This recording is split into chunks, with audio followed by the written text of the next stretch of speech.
Time now for Coming In Hot with Brent Wallace, former Ottawa Senator Jason York, and Shawn Simpson. Jeff, welcome to the show. Yeah, thanks so much. Brent, Brent, nice to be on. Thank you so much for having me. York Chop, how are you? By the way, I want to get to something you were talking about in the last podcast about 3 ejections, but let me 3 ejections in a charity game. I mean, did you hear that? Chop. Yes, I listened to your show. Hang on, I want to get there in a second. But first, to the point now about lack of hatred, no fear, all that. You know where you really see it, or at least I see it. Maybe you guys have seen the same thing. And Brent, you mentioned you can't have 2 fights at the same time, and like a lot of it's gone.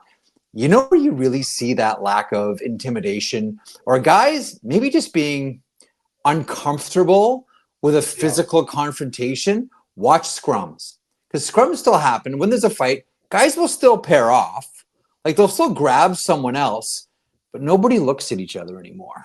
They'll grab and they'll stare off into this. Like, no, there's none of this. Like, York, you know that when you played, right? Like if you're gonna grab someone, there was still this. Face to face is gone now. You're so right. I call it looking for quarters. Guys are looking down, looking for quarters. I can tell you guys, and to your point, I'll give you a prime example of this. Okay. I made the mistake one night when we were playing the New Jersey Devils, and the Jersey Devils at the time they featured Lyle Lodeline, Ken Danico, Christoph Oliwa, Randy McKay, Scott Stevens, and so on. It was after a whistle, and Lodeline had come and he'd hit the goalie, and I gave him a shot, and I said, I think I gave him an after you, and he looked at me. And he just took notice. And later in the game, he came for me because after a whistle, I did something, and he made me fight him. And I didn't have a choice. Nowadays, you can see a scrum, and there's after you, whatever. Nobody knows. Nothing bad's going to happen. Like everyone knows. Everyone knows that nothing bad is going to happen. That's why when something does, we all lose our minds about it. Like, man, I don't know about you guys, but in the off season, I tend to go back and watch a lot of old games. And a couple of years ago, I was watching the 1986 final. Okay, and it's a Calgary Flames and the Montreal Canadiens, and I had forgotten how dirty it was. Not from like tough players, but like everybody on the ice. It's a hook, it's a slash, it's a chop, it's a punch, and everyone's standing there taking it, and everyone's delivering it. Like we tend to have this idea that there was just like 3 or 4 designated sluggers, and that might be true when you're talking about the fighting. But as far as like toughness, shift to shift, everybody brought it. Everybody brought it, and everybody expected to get it. Like the one moment that really stands out when I look at old games, even just games from the 80s, even the 70s, and go back, when a player's going through the neutral zone back in the 80s, like an old man already, and they get that hook on their hip. The first thing they do is they bend their knees and they try to skate through it. If you get a hook on the hip, what are you trained to do? You fall down right away. You draw the 2-minute minor. You go back to the bench, and the coach gives you a cookie. What's better? I always say to myself, watching a guy try to skate through that, or watching him fall on the ice so you can get to the power play. Yeah, I know that the game's better and it's different. I just don't know if we've lost something along the way here. Well, just one last thing on this, and here's all you need to know about today and yesteryear. You guys watched Brad Marchand the other night in Boston. Did you see the gap between his gloves and his shirt's way up? Like he's got about up here. He's got his shirt. There's like this much of a gap.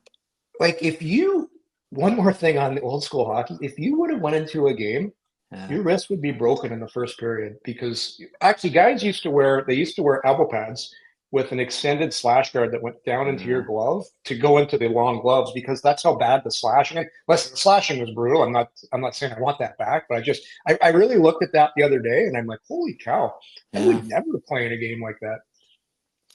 So Brent, essentially what York Chop and I are saying to you is we're really old and out of touch. And these scabs on our knuckles means that we walked over to the venue tonight. Listen, I told Wally, you're one of the great minds in the game. You've always got some new rule you're trying to do, something you're thinking of outside the box. No ice. You get taking a guy to the penalty box instead of doing the full 2 minutes, so something like that. You like that one? Yeah, I do like that one. They're doing that one in the PWHL. They call it the jailbreak rule. I don't mind And that. essentially what it is I've always been of the firm belief, like as it exists right now, we don't have a penalty kill. You don't kill the penalty, you endure it. You try to survive for 2 minutes, but you don't actually kill it. But if you score while you're shorthanded, that you should get an actual kill for that, and the penalty's over. PWHL has done it. There's a league in Sweden that's doing it as well. I don't think it's coming to the NHL anytime soon. Yeah, I don't mind There'd it. be too many purists. Oh, I don't mind that, Wally, you're 100%. Like I've always followed the motto, and man, listen, York Chop and I worked with each other for a long time. Wally, you'll love stuff like this. We would sit there and say things like, I've always been of the belief that you have to rethink all the rules and traditions of hockey. The idea of unlearn something daily is the only way you can grow. And I've always been a firm believer that tradition is peer pressure from dead people. Yeah. Like that's really all that it is. We can't do this because we can't change this because of tradition. All those people that started the tradition are all dead. Can we just move on and have our own lives and our own game? Anyhow, turn the recreation back to you. They used to play a puck with a cow patty. So, I mean, we have evolved. There's change all the time. Yeah. Do you remember like the lockout? Which one? When they started talking about, the 04-05 lockout. When they started talking about all the rule changes and Brendan Shanahan, and they're bringing out the net into the building to show us all that stuff. It just made me laugh because everybody's like, well, why do we got to do this? Why do we got to? The game is better.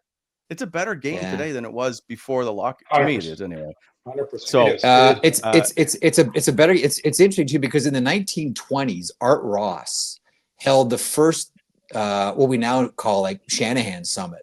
Like there was, I think it was like 45%. This would have been like 1922 or 23. 45% of games. Like consider this: 45% of games in the NHL were ending in scoreless ties, and the league said we need to do something about this. And Art Ross sort of held the very first Shanahan Summit. Stop me if you've heard this one before. In order to increase scoring, and you know who had it right the whole time? Alain Vigneault. Alain Vigneault was asked about. Should we shrink the equipment of the goaltenders? Should we make the nets bigger? Like, remember those Larry Quinn nets from the Buffalo Sabres, the ones with the rounded tops? I'm going to make the nets all there. You remember what Alain Vigneault said? It was so simple, and I loved Alain Vigneault. Still do. Alain Vigneault said, if you want to get more goals, the shooters have to get better. Like once upon a time, we used to believe that. Remember how many times you do this? You can't teach touch. You're either a born goal scorer or you. What a load of crap. Like you can teach touch. You can teach goal scoring. You can teach, pre-shot movement and increasing your chances. But for so long, all of us, I'm including myself, we all believed you can't teach touch. Mike Bossy was born to score goals. We all went along with it until people just finally said, why don't we get shooting instructors? I'm saying that, Jeff. How many? Give me the Marek schedule right now for your boys. How many nights a week are you on the ice? Well, I'm not on the ice, but they are. Between the two of them, they're on the ice every day. Like I got one kid who just split, and I got another one who's like they each have on a maximum 1 day off a week. Okay, it's just the way it is, and like. Yeah. And they're working on skating, and like over the holidays they'll have their shooting and like all of it. Like if you want to keep up and play at a certain level, you kind of have to do it, or you get left behind really fast. Yeah, it's interesting. Just one little, I want to put a little bow on the thing you said there, Jeff. In a really good book. You ever read The Talent Code? The Talent Code? No, I never. Is that the one that deals with like Tiger Woods on the one hand? Is that the one that you're thinking of? No, this basically talks about what you kind of painted on a little bit there. Was people are born with it's the talent that comes from working on it, and nobody's born to be something. I'll tell you what some people do have that's going to help them. It's your ability to focus and concentrate and practice. Some people have that skill, and that's the skill. And you take that skill into anything. And then you it's called perfecting your craft. And the only way to perfect your craft is to do it over and over and over again. But you have to do it at a level of intensity and where you're really in the moment of doing it. And that's what a lot of professional athletes, pianists, musicians have when they practice. They practice it at a higher level than most other people, and that's how they become experts at it. I think that some people are genetically predisposed to do things better than other people in certain fields. But I'm with you, York Chop. Like to get to the top level, no one. Nobody takes the elevator. Everybody takes the stairs. Like you may have like certain advantages when you're young. You may be like more of a gifted skater or have whatever hands. But like in order to get to that, like nobody gets there accidentally. Everybody just to get there has to work hard. That's why I always say, like, you look at player number 675 in the NHL, the one that we say that guy's awful. You know how good that guy is? Do you have any idea how great that guy is? Like hockey, all sports are like that. I mean, you really see it. You see it in boxing, right? Like the tomato can that gets beaten up every time you see it. You know how good that guy is? You know, the MMA guy that's 0-5, you know how tough that guy is? You say it all the time. Just to get there. We always dump on fourth line players. I'm like, you know how good these guys actually are? Like, anyway, we'll move on because I don't have all day with you. And this is how the show usually ends up, way off track. Blame Yorkie. Blame him. Yeah, that's exactly why it's completely Yorkie. But the biggest thing I've taken out of so far today, Jeff, where did York Chop come from? Oh boy, that was so. We were on. No, it wasn't, but it was on the ice surfing show. Colby. And we had Colby Armstrong on, and he just floated out something blah blah blah blah blah. Right, York Chop. And I went, oh, that's gonna stick. York Chop is gonna stick, and that's where that one was born. It's on the old ice surfing show. I think it was Colb's, wasn't it? It was Colby. He gets going. He gets so heated and good story, and he's got that cartoon like face. Yes. And he's like, hey, Colby looks like a caricature. He doesn't look like a real life person. He's the only person I know, Wally, that can smoke a cigarette in the shower. Yes, that's a nose joke, Colby Armstrong, if you're watching. I've never heard of York Chop, and so now I take it. Knowing that you have hosted a show with both Colby and Yorkie. You're at a whole different level. Like I've now put you on like maybe the Mount Rushmore of hosts. Oh no. Aim higher. Like I always say about my career. A mediocre man is always at his best, Wally. That's what's gonna say on my tombstone one day. A mediocre man is always at his best. That'll be by that motto. Okay, you know what? And before we will get to the Battle of Ontario, you are now. I know you came on the show to get some tips about how to do a podcast because you haven't really had any success with ever doing one. So we want to congratulate you on your new show. Bud. Thanks, coming out. It's called The Sheet on December 2nd. Yep. I don't know how, but you have a marketing budget that far exceeds anything I've ever seen, and we work for the same company now. You know what? I gotta hand it to them. Like we shot all that in one day. Trust me, that was all done MacGyver style with like toothpaste and toothpicks. We got so much mileage out of that shoot, and Amel Delich, who's our producer, is a wizard with a lot of these things. He's the original producer of the 32 Thoughts pod with me and Elliot so many years ago. Like honestly, it's not an enormous production budget, or else I would have had someone that made my hair and makeup look a lot better. If we had any type of prod budget for it, that is just like the genius of Amel Delich. I will defer all of it to him. Hey, the hair's a little nuts right now, eh, Jeff?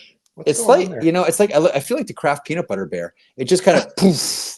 That's what it does. And I got to get something done with the feathers here. My wife just took my one kid to hockey, and she's like, "You're going on the air like that?" No, I don't think I really have a choice. I got to get this chopped tomorrow. I thought it may have been an homage to your old podcast partner. No, that would be the beard. I got to get the beard back for Frege. Yeah. So. The Sheet, what is the show about? So, is there a particular is there a focus, I guess, unlike our show, which is just everywhere? Listen, those are the most fun shows, and I hope that if any of my shows can sort of sidetrack and get to interesting conversations the way you guys can, I'll consider my show a success. We're just putting the format and the guest list and co-hosts and all that type of stuff together. But I'm always sensitive when I'm putting a show together about what time of day it's airing. And this is going to be 3 Eastern, noon Pacific. So for anyone in the East, They've already gone through last night's games. They're starting to think about the evening that's ahead. Out west, you've just finished digesting and you're just starting to turn the page around noon Eastern. So it's kind of going to be an issue-oriented show as opposed to game analysis. Like Morning Cup of Hockey here at DFO and TNN, like they do a great job of breaking down the games, and Colby will use video and break it all down. Cohen's so good at that. I don't think I'm going to get into that. One, because I can't. Two, because I don't have the credibility to do it. And three, by the time my show's on, people are done with last night's games and they're ready for that sort of that in-between time, in between last night and the evening coming up. And that's going to be what I hope is at least a sweet spot of the bat for me. Lots of stories, lots of goofy stuff, lots of, pretentious metaphors that everyone's, used to from me, I suppose. And I always try to follow the motto, if I can not necessarily teach someone anything, but if I can find something out, like one thing every single day and share it with people, then I'll consider my job to be my work for that day to be a success. So try to find out one unique thing every day. That's what I go into every show thinking. It's funny you say that, because it's perfect, because I used to, every time I did a story for TSN, my only one thing I ever said was tell the viewer something they don't know. That was 100%. Yes. 90 seconds or 2 minutes, just something they don't know. Just anyway. So I totally understand where you're coming from. It's a great model, fellas. Like when I watch NFL football, I never played football. I love when the play-by-play tells me something that I don't know. It's just it's a secret, right? I think that's the secret. If you give people, what's the old motto in the industry, Wally? If you give them 70% of what they expect and 30 of what they don't expect, like if you can hit that sort of sweet spot, then you'll always get them coming back, because you need that comfortable factor, that 70% of, the sounds and things that you're used to hearing / seeing.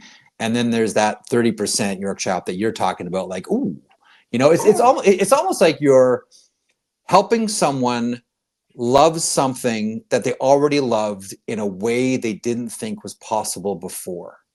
Does that make sense? Yeah, no. I spend hours trying to come up with some stupid statistic that maybe somebody doesn't know, just to go, that's kind of neat.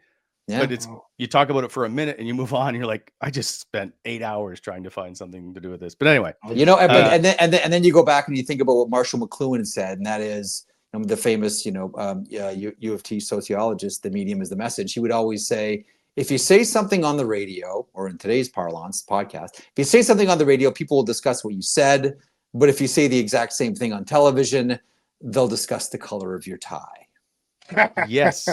Yes. So true. We're way off topic again, but there was a guy who did, a reporter, and I'm sure you've heard this, 30 straight days he wore the same outfit. The suits. And nobody. Australian guy. Do you know why he did that? Do you know why he did that? It's a great story. Anything. Well, okay, so his co-host, he had a female co-host, was a morning show in Australia. And I think it was actually longer than 3 months. And she would get roasted for her outfits. Like just every day was a different thing. I can't believe she's wearing that. But it was like nonstop commentary about what she was wearing. And the point, and he didn't tell anyone he was doing this, but he would wear the same suit every single day. And then one day after X amount of months, and it might have even been a year, he did a sort of collage of all the suits that he had worn that entire year, and it was one. And he said, nobody so said good. one thing about my wardrobe, which never changed. All you did was tear this poor woman apart. It's a great point, Wally. I'm glad you brought that one up. Okay, let's get. I know you got to get out of here. I just quickly want you to tell me why the Leafs are going to beat. Why the Sens are going to beat the Leafs tonight, and then you can go. Because they always do. Because they, I mean, outside of Joe Nieuwendyk floating knuckleballs through Patrick Lalim's pad, this has kind of always been the way that it's been. I love Patrick Lalim, and I say that with full respect. The Ottawa Senators, and that's why I really want these two teams to meet in the playoffs, because that's when real feuds and real hatred. Like when you look at like you guys know this better than I do. You're right there. All the necessary ingredients are there. Like all the right players are in place. Like when you look at, and all the backstory, you guys just mentioned the empty net slap shot a couple of seconds ago before I came on. And like the backstory is there. The geographical rivalry is there. All the principles are in there. And there's a Kachuk, damn it, that's involved in all of this. You've got Alfie on the bench. You got a former Leaf and Travis Green on the bench. Like 100%. So much it's stuff. all ready to go. It's tailor-made. Now, Ottawa, just do your part. Like, just get there. Like regular season, the Sens will they always rise up and beat the Maple Leafs, and it doesn't matter the venue. Which is why I just really wish, a couple of years ago when we all knew that the Rangers and the Devils were going to face off against each other in the first round 2 years ago. And this is going to be great. It's already set in ice. It's frozen. We know it's going to happen. I just want to get to a place where by the time the calendar flips, we know, and we can just start the hype machine, that Toronto and Ottawa are going to face off in the first round. And someone that I really want to love, and I really want, in this industry, you don't necessarily cheer for teams, you cheer for people, and you cheer for stories, and you want some things just to be true, damn it. I really want Linus Ullmark to be the elite goaltender that everybody in Ottawa wants him to be. Great personality. One of my favorite little tiny things to watch is him doing that one push from the bench to the net. You guys know the thing that I'm talking about here? He's done it forever. It's one of my favorite things. All the teams that he's played on, everybody just always laughs. When he gets on the ice, he does this. He just does one push and then puts his head down and then just, I don't know why it's so funny, but it looks hilarious, and then just glides to the crease.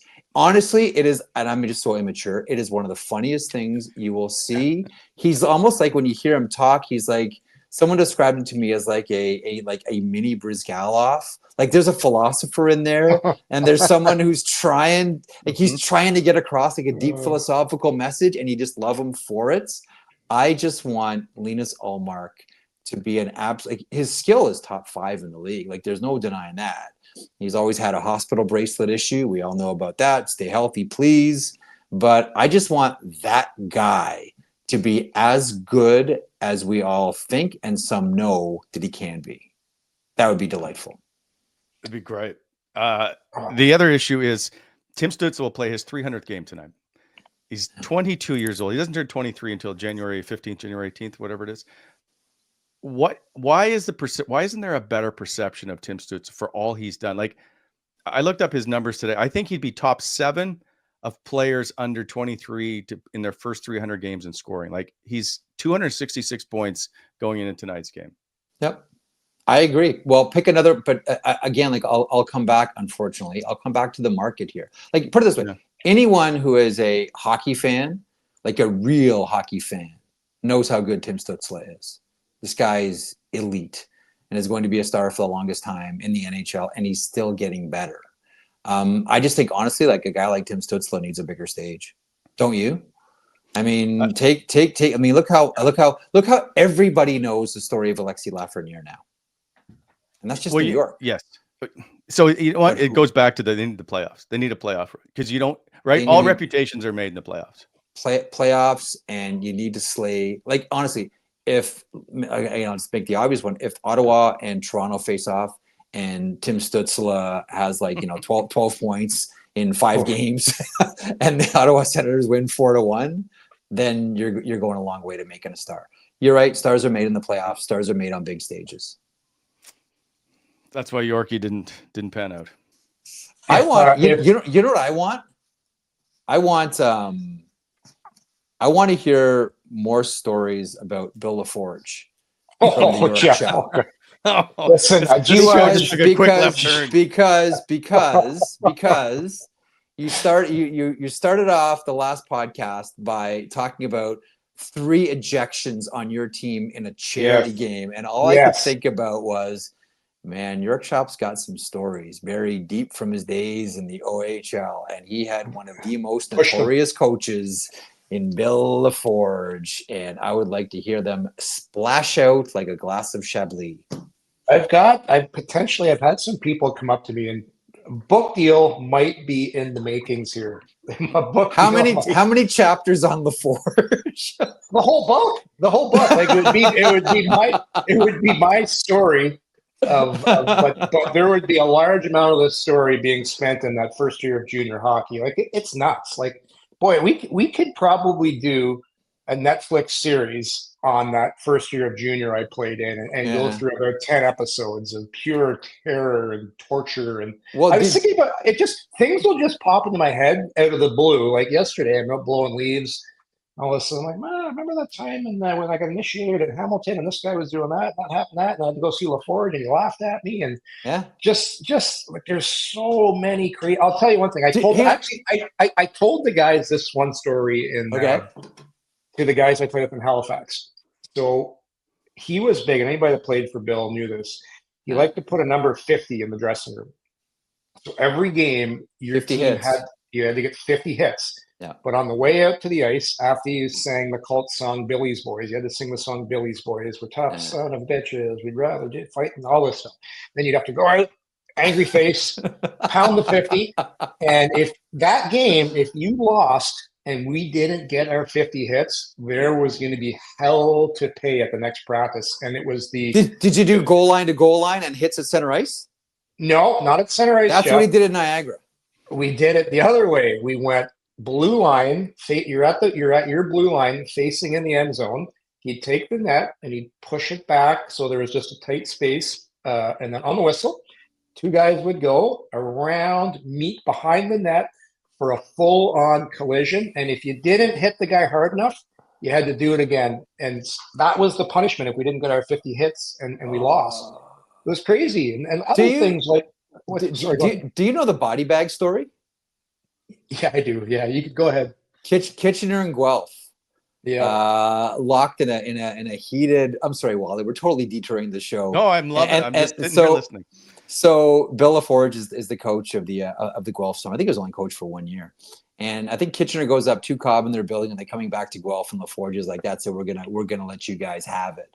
Joe McDonnell would have been the coach of the Kitchener Rangers. I played for Joe. Did you play for Joe? Hey, listen, you want to talk about guy. legend, like legendary scout for the Dallas Stars. Like he set up the Dallas Stars here for the next 15 years. That was Joe? Joe McDonnell, baby. Oh, yeah. Oh, the legend. So Joe's coaching the Kitchener Rangers, and they get to Guelph. They're about to walk into the room. Todd Warner tells me, because he was one of the stars on the Rangers at that point, been traded from Windsor.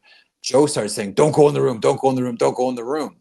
And Todd's like, what gives? And so he walks into the room, and Bill LaForge, Wally, imagine doing this now anywhere in hockey. Bill LaForge had body bags placed in all the stalls for the Kitchener Rangers. And then he said, we walked out into the rink and there were body bags hanging up from the rafters. Like this was LaForge, Wally. Like LaForge was like a totally different cat. McDonnell was like, we can't let our kids see body bags in their dressing room. But that was Bill LaForge in junior hockey once upon a time. He wanted us. Your co-host had him as a coach. It explains a lot, actually. He wanted us, like when he taught us, when you took a slap shot, he wanted you to take your slap shot. And if the guy was coming out to block it, follow through and spear the guy after you take your slap shot. Or if a guy was coming in on your defense partner, and back in the day when you could hold guys up, he didn't want you to hold the guy up. He wanted you to blindside the guy and hit him into the boards. We had a face-off play where our center would lose the face-off on purpose. He had to step up and cross-check him in the head. It was just nonstop. Unbelievable. Brad May told me the story. It was Niagara Falls Thunder, where Brad was playing on and Bill was coaching, and against the London Knights, and Louis DeBrusque, who's, like king of the jungle in the OHL, was in the penalty box or something. And LaForge wrote a note on a piece of paper and folded it and gave it to Brad to go so he knocks on the penalty box and he hands the note to DeBrusque, and DeBrusque was like, okay, all right. I said, Mayday, like what was on the note? He says, when you get out of this penalty box, you and Mayday are going to effing fight. He wrote a note on a piece of paper, Wally, and had Brad May hand deliver it into the penalty box. Jeff. Hang on, you know the visor story? Listen, just quickly on the note, like I don't want to be the one-upper guy. Yeah. But when I was playing, I got into a pushing and shoving match on the ice, and I ended up, it was pushing and fight. We didn't fight. Yeah. And I got to the bench. The trainer, and Conrad Lacting was the trainer, taps me on the bench. Hey kid, this is for you. He passes me a note. So I'm literally playing a game here. I'm 17 years old. It's like my second game of junior hockey. I'm being passed a note from the trainer. I open the note up. It says, it was against the Kingston Canadians. It says, "Dear Mr. Kingston Canadian, next time a guy pushes you, you better fucking fight him." I'm like, oh. So I pass the note back. It's like just craziness. Dude, we had to, when my first day of training camp, we had to fight. So basically, number one at training camp, this was the training camp rule. If guys were going to fight, you had to drop your gloves, go to center ice, and the other 8 guys on the ice would form a circle at center ice, and you were to fight inside the circle like gladiators. Oh my god! And then after practice, after we were done our workout, we would do wrestling. So you'd have a wrestling match again around a ring of guys. You'd have to fight a guy, and the way this worked, whoever won the most matches then had to fight LaForge. Had to fight the coach? Yep. That's what you get for beating all the guys in the team. You eventually had to go against the coach. Like, nuts. So what that is, first of all, that's insane. Second of all, let me close on this one. This is one of my favorite Bill LaForge stories. When the OHL made visors mandatory, Bill hated the idea. He liked all of his guys to go barefaced. They were not wearing visors. They made them mandatory. Yep. So what Bill did was he had the trainer, this one, York Chop. He had the trainer take a file and file the visors all down to a sharp point. So if you were going to fight one of his guys and he was wearing a visor, every time you hit his face, the visor would be at a sharp point, you would slice your hands apart. That is what we're talking about here, Wally. Like that level of crazy. Like how many kids would have sliced their hands apart? Fighting like Shane Corson on Hamilton on Bill LaForge's team. I'm going to one-up you again. Big dog. Big dog. My year, not only did they do that, he made all the guys that were so quote-unquote fighters, you no longer wore a half visor, you wore the half cage. So we had guys wearing a half cage. So it was like the old lacrosse match. He wanted Herb Ragland wore that in St. Louis. I remember that. So he wanted whoever our guys were fighting that they'd make sure they broke their hands when they fought the guy. Like, it was crazy. We could go all day. Crazy times, Wally. Sorry to hijack the show with Bill LaForge. My bad. I'm used to this. Is great stuff. I still need to go to therapy for all this stuff, man. I got some issues. This is like free therapy. Just talk to Wally. It's all good. Just get it all out. You'll feel better about yourself. Get yourself an old fashioned. I know you like those, and then call it a day.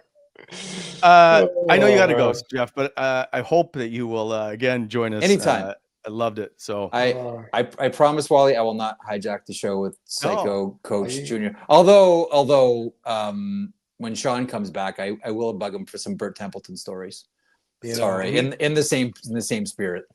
He throws them out occasionally, so I will gladly let you have more chats. I'll just take out everything in the show that I have planned. That's how it'll happen. Tell us about the Baltimore Skipjacks, Doug McLean. Yes. Anyway, thanks, Jeff. Good luck with the show launch. Thanks, Wally. Appreciate it, pal. Thanks, Jeff. Good to see you, man. Open invitation to hop in anytime. So, and your new name for your co-host is York Chop. Have we learned? That's what Jeff did. He brought one thing for the viewer to learn today, what we talked about. And there it is. York Chop. Nailed it. My work here is done, gentlemen. All right. So put my arms back, put my feet up, and call it a day, boys. Don't be afraid to give us some of that marketing budget while you're at it. All right. We'll talk soon. See you, boys. See you,